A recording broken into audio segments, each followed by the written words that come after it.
The sun rose gently over Coral Cove, and golden rays trickled down through the blue water like ribbons of light.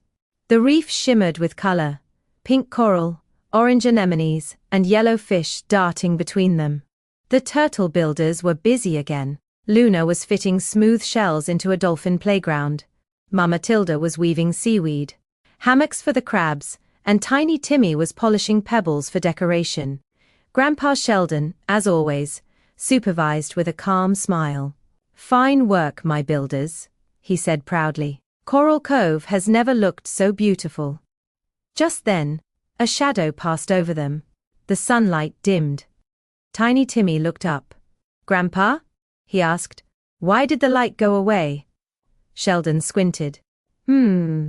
That's not a shadow, my boy. Those are storm clouds. A big one's brewing above the waves." Mama Tilda frowned. "A sea storm?" "Yes," said Sheldon. "A strong one by the look of it. We'll need to make sure every creature has shelter before it arrives." The turtle builders swam into action. Luna and Timmy hurried to warn their friends. "Everyone, find shelter."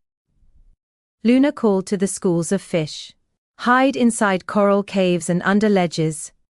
The dolphins raced to deeper waters. The starfish clung tightly to rocks. Even the shy octopuses tucked themselves into cracks and crevices. But as the ocean currents began to stir, Timmy spotted something that made his heart sink. The seagrass meadow where the sea snails lived was completely open. No rocks, no coral, no safe place at all. "Grandpa!" Timmy cried, swimming back.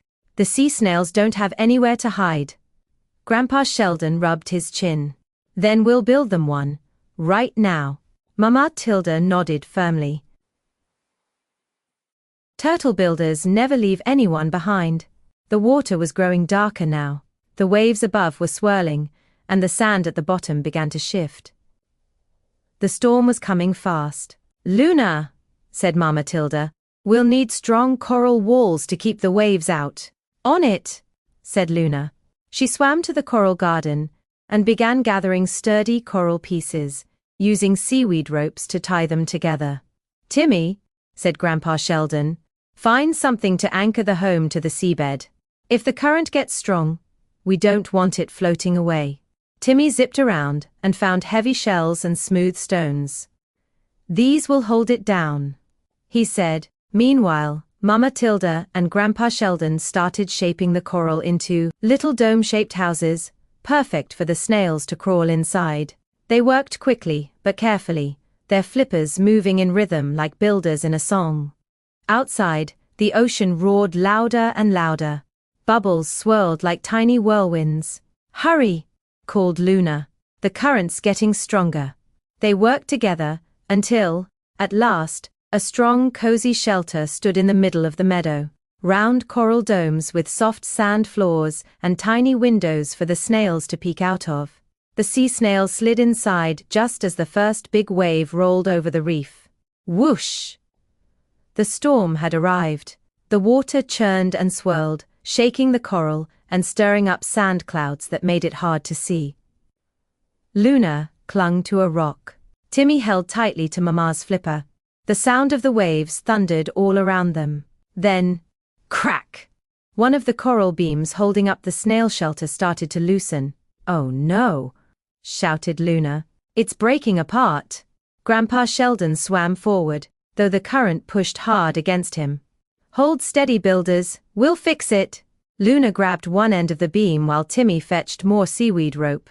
Together, they tied it tight, the water spinning around them like a wild dance. Mama Tilda wedged stones at the base to keep the house from tipping. Finally, the coral beam held firm. "Good work," Grandpa Sheldon called out, his voice deep and steady even through the chaos. "You've done it." For hours, the storm raged on. But inside their new coral homes, the sea snails were safe and dry. The turtle builders stayed close, sheltering behind rocks and coral, until the waves began to calm and the light returned. When the sea finally grew quiet again, Coral Cove looked different. Some coral had broken, and the sand had shifted, but the sea creatures were all safe, thanks to the turtle builders. The snails peeked out from their new homes, smiling. "You saved us," they said. Timmy beamed. "We built a snail city." Luna laughed. "The strongest one in all the ocean." Mama Tilda patted their shells proudly. "You all worked together beautifully, even when it was scary." Grandpa Sheldon smiled warmly. "The sea will always bring storms, my builders. But storms can't break a team that stands together." As the sun returned, the whole reef shimmered like a new world. Fish darted through the bubbles, coral polyps opened their bright petals again, and the dolphins sang a joyful tune. The turtle builders swam home, tired but happy. Timmy floated beside Luna and whispered, "Do you think there will ever be a day when we don't have to build anything?" Luna grinned. "Probably not, little brother. The sea always needs a builder." Grandpa Sheldon chuckled softly. "And I think the sea couldn't have a better team."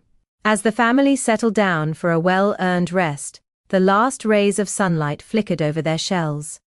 The ocean was calm again, peaceful, safe, and full of gratitude for the little turtle family who never gave up. And far off in the seagrass meadow, the sea snails sang a gentle song that floated through the water. "Thank you, turtle builders, brave and true. The ocean's heart